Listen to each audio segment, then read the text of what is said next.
You know exactly what you did. The box hit the floor. You cut the tape with your thumbnail, but not scissors, never scissors. And before the packaging even settled, your hands were already inside it, pulling pieces out, rotating them, feeling the weight of each component like a doctor reading a pulse. The manual slid out with everything else. A neat little booklet.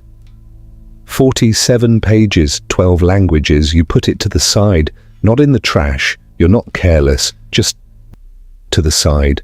A respectful distance, like acknowledging someone at a party you have no intention of speaking to. And then you started building.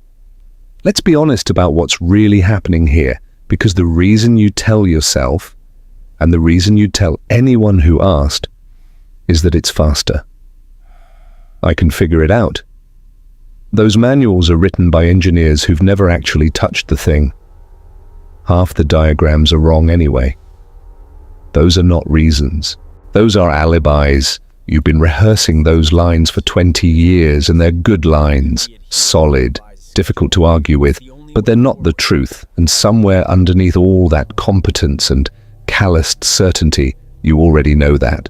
The truth is deeper, and it's more interesting than you think. It was never about the manual. Think about what reading the manual actually represents. Not physically, but psychologically. What is the manual at its core? It is someone else's voice telling you how to interact with your own hands. It is an authority printed on paper, inserted into your space, that presumes you don't already know. It is, in the most fundamental sense, a declaration that you are a beginner. And you are not a beginner. Not at this. Not at anything that involves your hands, your tools, your garage, your space. You have been navigating the physical world with your body since before you had language for it. You have repaired, assembled, diagnosed, and rebuilt things that other men wouldn't dare open. The manual doesn't know that. The manual treats you like everyone, and that equality of ignorance it assumes is the quiet insult you refuse to accept. This is not arrogance. Let me be precise about that, because the distinction matters enormously. Arrogance is the belief that you're better than the task. What you have is something different. It's the deeply rooted conviction that the relationship between you and a physical object is personal, intimate even. An intimacy cannot be mediated by a third party. You don't need a pamphlet to tell you how to love something. You figure it out by touching it. But we need to go one layer deeper, because the manual phobia, and yes, it is a kind of phobia, has architecture. Psychologists who study what's called locus of control, the degree to which a person believes they govern their own outcomes, have found something consistent in men with high internal locus of control. They experience external instruction not as help, but as interference. The brain doesn't process the manual as a resource. It processes it as a competing claim on your competence. There's a moment, milliseconds really, when you look at that booklet and your nervous system makes a calculation. If I need this, what does that say about me? That's the real question. Not will this help me, but what does needing help mean? And for a man whose identity is built, consciously or not, around being the one who figures things out, that question carries weight that has nothing to do with furniture assembly or engine calibration. It connects to something much older, much more foundational. Let me ask you something directly. Was there a man in your life, a father, an uncle, a grandfather, some figure from the garage or the workshop, who never asked for directions, who never called a repairman, who took things apart on the kitchen table and put them back together through sheer patient stubbornness? And did you watch him? Because that man didn't just teach you a skill, he taught you a standard, a silent, non-negotiable standard of what it means to be capable.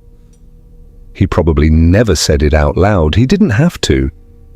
It was in the way he exhaled through his nose when something didn't fit, the way he tried it from another angle without complaint. The way he never, not once, opened a manual in front of you. You absorbed that like oxygen. You didn't choose it. It became part of the structure of who you are. And here's what I want you to understand about that. It is not a flaw in your programming. It is a transmission. One of the few forms of inheritance that doesn't require words, lawyers, or ceremony. He passed something to you through silence and competence, and you have been carrying it forward without even realizing you were carrying anything. The manual sitting on the counter isn't just a piece of paper, it's a test of whether you're still that man's student, and you refuse to fail it now. The part that might sting a little, there is a cost to this, not always, and not in the ways that the people who laugh at men who won't read the manual think there is. The cost isn't stupidity. It isn't wasted time, because honestly, the time you spend figuring something out through trial and error is often the same time you'd spend decoding poorly translated Swedish instructional diagrams, and your method comes with the bonus of actually understanding what you built. The cost is something more subtle. It's the exhaustion of maintaining a self-image that has no tolerance for not knowing. When your identity is structurally dependent on competence, when being capable is not just something you value, but something you are, then every unfamiliar object becomes a small arena. Every new device, every tool with a learning curve, every piece of flat-pack furniture becomes an opportunity to either prove yourself or betray yourself. That's a lot of pressure to carry into a Sunday afternoon project. And the darker variation of this, sometimes men who are deeply afraid of inadequacy, not in the workshop, but in life, in relationships, in the mirror, at 2 a.m., pour that fear into domains where they can win. The garage becomes the place where they are never wrong, where the variables are honest, where if you apply enough intelligence and persistence, the thing eventually works. Unlike other parts of life where effort and outcomes seem to have no reliable relationship, the manual represents uncertainty, and you have enough uncertainty already. Here is where I take the weight off your shoulders. You are not broken. You are not insufferably stubborn, though you may be occasionally stubborn. You are not incapable of learning. What you are is a man whose relationship with competence is load-bearing. It holds something up. It always has. And the brain, which is extraordinarily good at protecting what matters, has built a defense system around that competence so effective that it disguises itself as preference. I prefer to figure it out. That's not a preference, that's armor. And armor isn't pathological. Armor kept people alive. The question is only whether you know you're wearing it, and whether you choose, consciously, freely, when to take it off. Because here is what the manual actually is, stripped of all psychological projection. It is a map drawn by someone who has already made your mistakes. That's all. It contains the compacted frustration of engineers who dropped that same piece 6 times, who cross-threaded that same bolt, who discovered on iteration 43 that the cable had to go in before the bracket, not after. They wrote it down so you wouldn't have to suffer what they suffered. Accepting that map is not submission, it's not weakness. It's what every master craftsman, every experienced mechanic, every serious engineer eventually learns to do: extract value from whoever's been there before you, without letting it diminish what you bring yourself.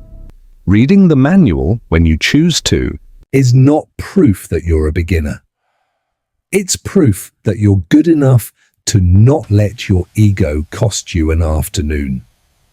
That's the distinction the men who laughed at your father never understood.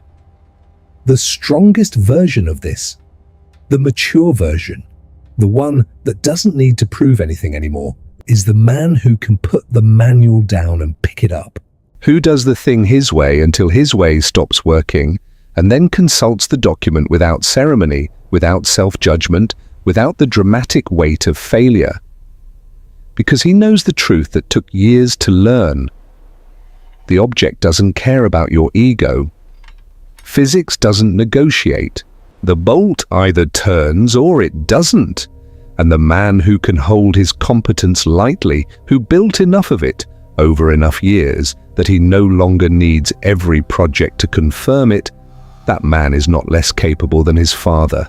He's just finally free.